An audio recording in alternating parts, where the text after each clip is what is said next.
Hey guys, how's it going? Welcome back to art class. So last week we worked on making those three-dimensional looking forms. We used something called perspective when we were doing that, which kind of the easy way to think about perspective that we said was when we see things in the real world, we're usually seeing more than one side of something. So that's what makes those 3D forms kind of work and kind of trick your brain into thinking that they're more three-dimensional than they are. So the next thing that we're going to talk about that's really going to help your stuff look more real is shading.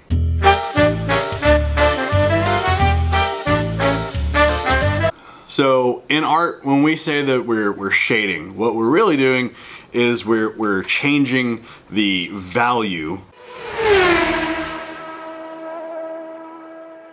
that something has.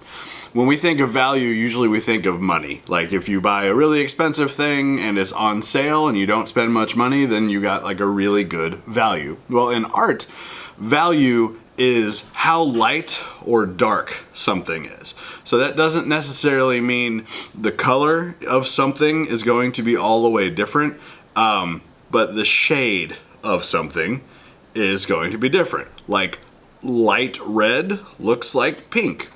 Dark red can be so dark it starts to look kind of, brownish or purplish. If you look at a t-shirt that you're wearing inside and outside, it's gonna look like kind of two different colors. Not all the way. If it's a blue shirt, it's gonna look blue, but it might look like a different shade, a different value of blue inside versus outside. So what's happening there? The reason that works, and it's another one of those things that kind of tricks your brain into thinking something's more three-dimensional than it really is. In the real world, we see shadows on pretty much everything. We don't usually think about it. Now, it's not a shadow like I'm standing outside, the sun's up here, and my shadow's going that way across the ground. That is a shadow, but everything around you has some kind of shadow on it, around it, near it, and it's caused by a light source of some sort. So if I'm inside right now, my light source is the lights in the ceiling above me if I'm inside. I'm not sure which one I just said. If I'm outside and it's daytime, then my light source is the sun. So there's always going to be light affecting us unless we're in a cave and we can't see anything. If you're camping and there's a campfire, that's your light source, and you'll see the shadows kind of bounce off you behind, the trees or the tent or whatever behind you. So if we were all flat, we wouldn't have really many shadows, but we're not flat. Our facial features stick out. So even though my skin is pretty much the same tone all over my face, it doesn't look that way because my cheeks bump out, my nose bumps out. So different parts are getting affected differently by the light. So when we're changing the value of something in our drawing by either making it lighter or darker, that's really all you're trying to do, is you're trying to show that shade, that shadow that's naturally on things, on us, on objects, on everything around us. When you are starting to figure out how to add value, add shade to things, one of the hardest things to kind of think about is that those changes in value and shade, they happen a little bit at a time. It's not like if I turn away from the window, it's not like this side of my face is bright white and this side of my face is so dark you can barely see it. No, it changes gradually. So gradual means a slow change over time. One of the best ways that I can kind of describe it to you in terms of how you will be thinking about it with your drawings is by using something called a value scale. So this thing right up there is a value scale. That's something that artists use when they are practicing learning how to shade things, exactly like you are doing. It's also something artists will do when they're trying to recreate the same thing over and over. So like for a cartoon or a comic book, they might want to know that the number 6 is the darkest possible shade they want to use on their character if they're inside. something like that. So as you can see, the change in that tone, that value, that color, happens really slowly over time. It's not like there's only light and there's only dark. There's all those little bitty bits in between. Now, if you want to think about it in terms of color, then usually the lightest value that we can possibly have is white. The darkest value that we can possibly have is black. Everything else in between is gray. That's where we get grays. One last thing before we get started kind of working with some of this stuff and learning how to shade, because there's techniques that we use. Let's just talk about a pencil real quick. So if this is my pencil, usually I'm used to writing with the very end, the pointy part. If I tried to shade with that, it wouldn't look so great. I mean, you can do it, definitely, but it wouldn't look so great because the pointy part is going to make a teeny little line, like the lines that we want when we're drawing and the lines that we want when we're writing words and letters. What we want to use, though, when we're shading is because we're trying to cover a bigger area and we're trying to make that look smoother and not like a perfectly straight line. We want to use kind of the side of your pencil. And I'll show you that more here in a second when we're actually using it. But just remember, we don't want to use the pointy part, the end. We want to use kind of the side of that pencil lid. So you might have to hold your pencil a little bit different than you normally do, but we'll talk about that in a second. So that's about all the stuff I wanted to tell you before we got started practicing some of these things. So let's go ahead and look at how we actually do some of these techniques, and then we'll have some time to practice. All right, guys, so for what we're doing today, you're gonna need a piece of paper, you're gonna need a pencil, and you might need an eraser, but since we're just practicing, I really would hope that you guys let's not worry too much about mistakes. We all gotta learn, so we're all just practicing. So you might need this if you do something that you're just really not happy with, but like I said, I wouldn't worry about it too much today. So probably you'll just need a paper and a pencil. All right, so before we get started practicing these, we need to talk about the techniques that we use when we are shading. There's a bunch of different ways that you can shade, but really they're all kind of different versions of one of the types that I'm getting ready to show you. We're gonna learn 4 types. You will honestly probably end up using 2 of them a whole lot. You might not really have much of a need for the other 2. Okay, so for this part of the video, just kind of pay attention and follow along. You don't have to worry about practicing any of these yet because I need to show you what you will be practicing in the first place. So here we go. All right, so the first shading technique that we are going to talk about is something called hatching. So with hatching, we're using lines. We're using pretty much just straight lines, and they're gonna go in the same direction. Wherever I want it to be darker, I'm gonna have more lines. And wherever I want it to be lighter, I'll have less lines. Now, I'm using a marker, so you won't be able to see the next thing I want to talk about until we're practicing on the next page. But another thing to think about, when you're using your pencil to shade, you need to think about the pressure that you're using. So when I say pressure, I mean how hard you're pushing. You know, if we want to make a nice dark line, we're going to push hard. If we don't want our pencil to show up at all, we're just barely going to touch our pencil to the paper. So when you're shading, that's the thing you need to think about too. The darker the shade that you want, the harder you press, the lighter shade you want, the lighter that you have to press.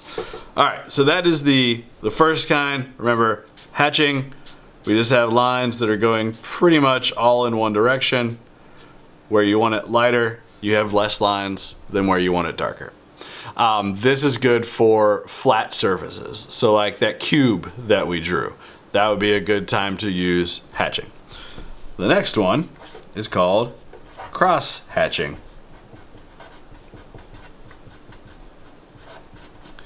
It works just like hatching, except you've got lines going multiple directions. Same thing though, where I want it darker, I want more lines. Where I want it lighter, I want less lines. The difference is my lines are going to be going in two directions. This is really useful on curved surfaces. So anything that's not flat. So like on your sphere, you'll be using cross-hatching when you're shading it in. If it's a flat surface, usually the light kind of just makes one value once it hits it until there's an angle and it goes to another part of the surface. If it's rounded though, the light is going to look different all the way around. Just like the moon looked in the video that we saw earlier. The reason we watched that is because it's a good example of what a sphere, or really any rounded surface, would look like when light's affecting it. Alright, so this next one is called scribbling. And it's exactly what it seems like. You're making little circles or little scribbles. Some people will call this circulism because you're using a lot of circles, but it's kind of the same idea of our other ones. Where I want something to be dark, I'll have a lot of tiny scribbles. Where I want something to be light, I'll have bigger and further spread out. Now this last one, you probably won't use. You might like it. There's been plenty of people throughout history that liked this. It takes a lot of time and it takes a lot of practice to get good at. And it is called pointillism. So it's called pointillism because on this one, the difference is instead of using the side of your pencil like we talked about, you're going to use the tip of your pencil. Now you don't want to like bang your pencil on the paper because you're going to break it, but you're just making little dots. Now with something like a marker or a pen, it's easier to make those dots. If you're using a pencil, then you're gonna need to probably like draw little tiny dots. So it works like the other one, where I want an area to be darker. I want more of my little dots, my little points. Where I want it to be lighter, I have less of them.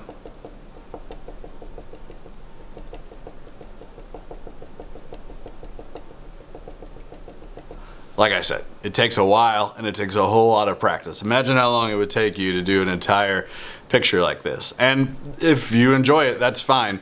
There's been plenty of artists that make drawings and paintings that are entirely made of points. They don't have any lines. They look really neat. But for our purposes today, that's probably going to take a bit more practice than I think we have time for. So those are kind of the main ones. Now, you might find different ways to do these that work better for you, and that's fine. I'm gonna just kind of show you how I do it, but we're all different. So what works great for me might not work for you, and something like this that I said it takes me forever, you might be great at. So if you find a different way to do something, that's always okay. All right, so I'm gonna start using a pencil now, so hopefully we're able to see it. I'll try and draw darker. So what I want you to do, and if you need to pause this, that's fine. I want you on your piece of paper to basically draw something like this, as close as you can get to this sheet of paper. We need 1, 2, 3, 4 boxes up top. 1, 2, 3, 4, 5, 6 boxes below it. And then go ahead and try and draw your 4 3D forms. I'm gonna keep going, but like I said, if you need a second to get this all set up, go ahead and pause the video and then we'll get started again in just 1 second. All right, hopefully you had enough time. Again, if you need to pause, that's perfectly fine. So up here, these boxes, I want you to practice the 4 different techniques that we learned. Now I want you to try and make one side of your box darker and one side of your box lighter. And you'll do that using the techniques that we talked. So H, this will be my hatching, CH, cross hatching, S, scribbling, P is for pointillism. Now, if you do this one a little bit, and like we said, it's not working out for you, and if you want to skip the rest of it, that's fine. These are the two main ones that I want you to know about. These are just so you get some experience. All right, so I'm gonna start. It doesn't really matter to me where you start. I'm gonna start kind of down in this corner with my darkest area, and I'm gonna get lighter as I go that way. Remember, the tip of our pencil is gonna make little tiny lines. So we actually want to use the side of the pencil like we talked about in the video. And you might end up having to hold your pencil differently than you're used to. There's plenty of people that will actually hold their pencil something like this when they're shading, because it really lets you use the side. I think probably sometimes I do, sometimes I don't. I probably don't even think about it when I switch it. All right, so for the hatching, remember we said lines going in one direction.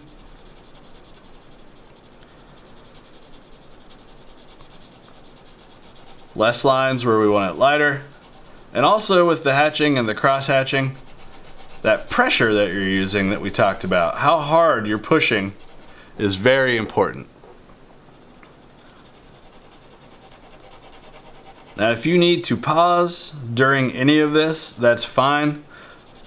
I'm probably gonna speed up the video in between these so we don't waste a lot of time with you watching me shade, but I would love it if you could start working on this while I'm working on it with you.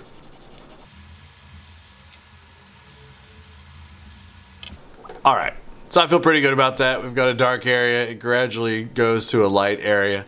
Gonna move on to my next one, which is cross hatching. And if we remember, we've just got lines going in two directions. That's our difference.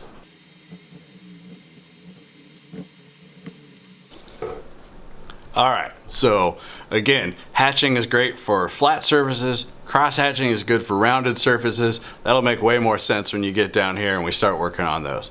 Okay, next one, our scribbling. Again, just little circles. You don't need to like draw individual circles. It's just kind of a scribbling line that just keeps going over and over and over itself. Same thing, bigger circles, fewer circles, less scribbles, and less pressure where you want it to be lighter.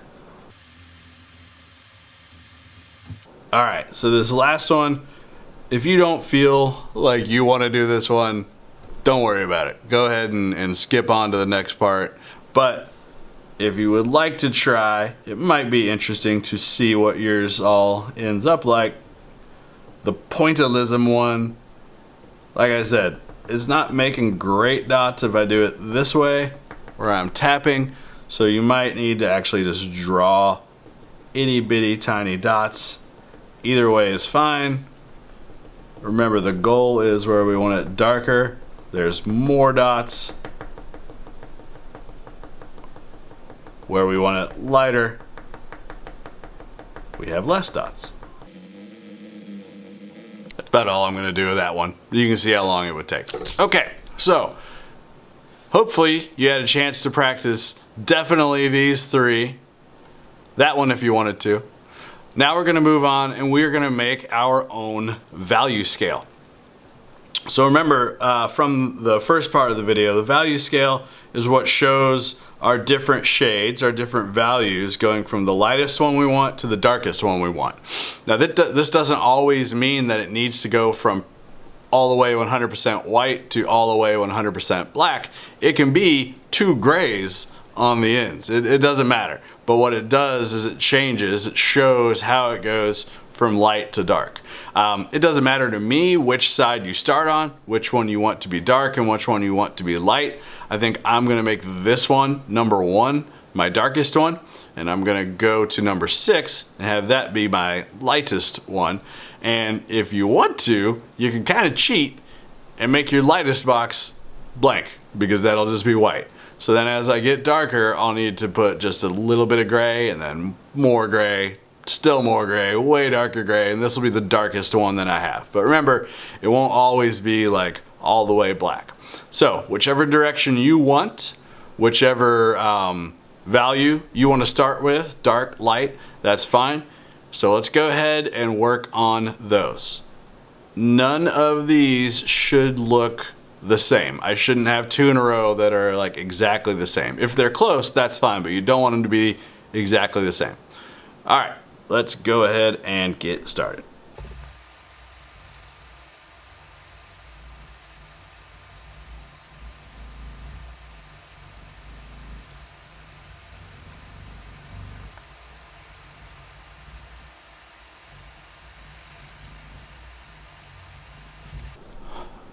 All right, so that one's pretty good. These are kind of close, these are kind of close, but with the time that we have, we're gonna call that one fine. So if you need to go back after you've started it, and if you say, oh, this one should be darker, that's fine. You can always go backwards and figure it out that way. All right, so now the last steps that we're gonna be working on are gonna be trying to use some of those techniques down here on our 3D forms that we have. The way to think about this is you kind of have to pretend, you have to like make up light coming from somewhere. So you can pick a direction. I'm going to have my light coming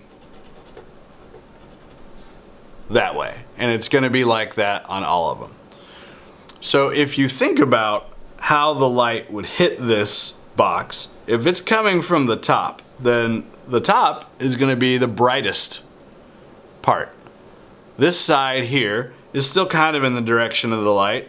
It won't be as light as the top, it'll be a little darker. And then this one here is on the opposite side, so that'll be my darkest side.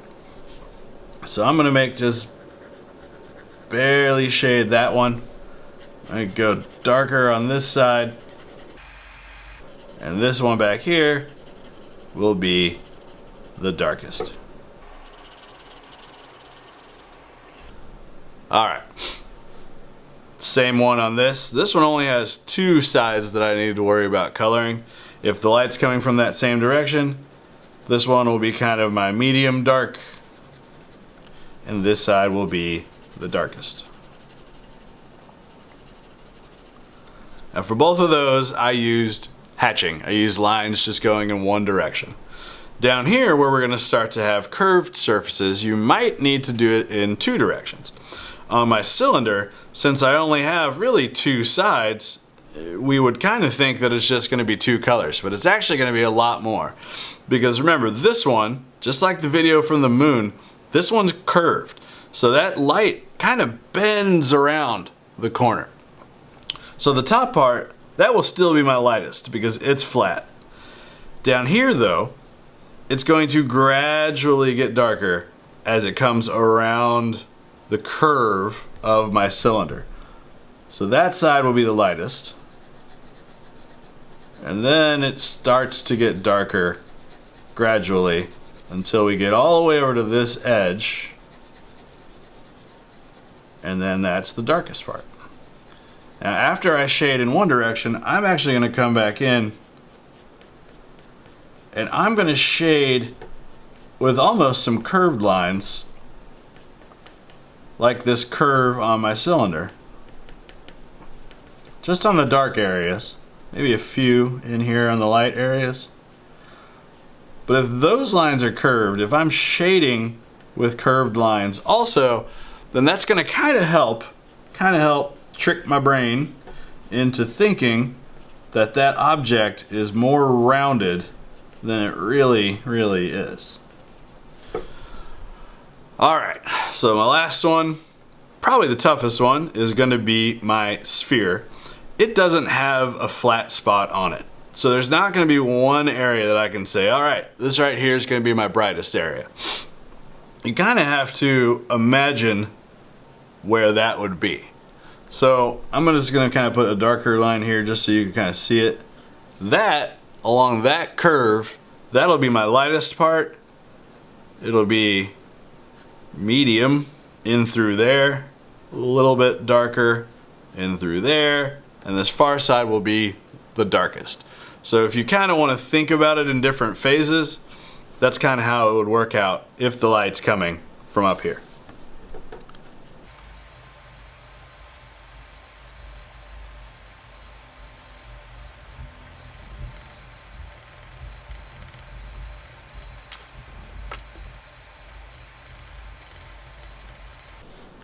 All right, so there's my sphere.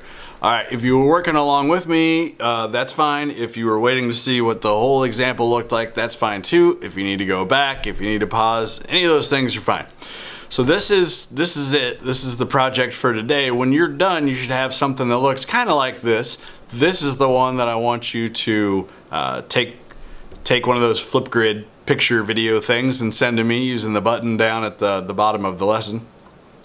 If you have any questions, email me. We can set up some time to do a Google Meet and go over some of this. I know some of this can be kind of confusing.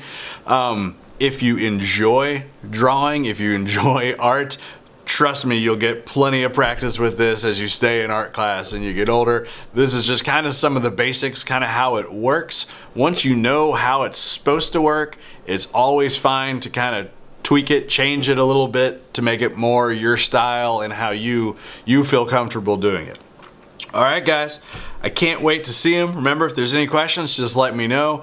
Once you're done, once you've had plenty of time to work on this, and do please take your time, because this can be kind of challenging. So take your time, send me a picture. Can't wait to see it. See you guys. Bye.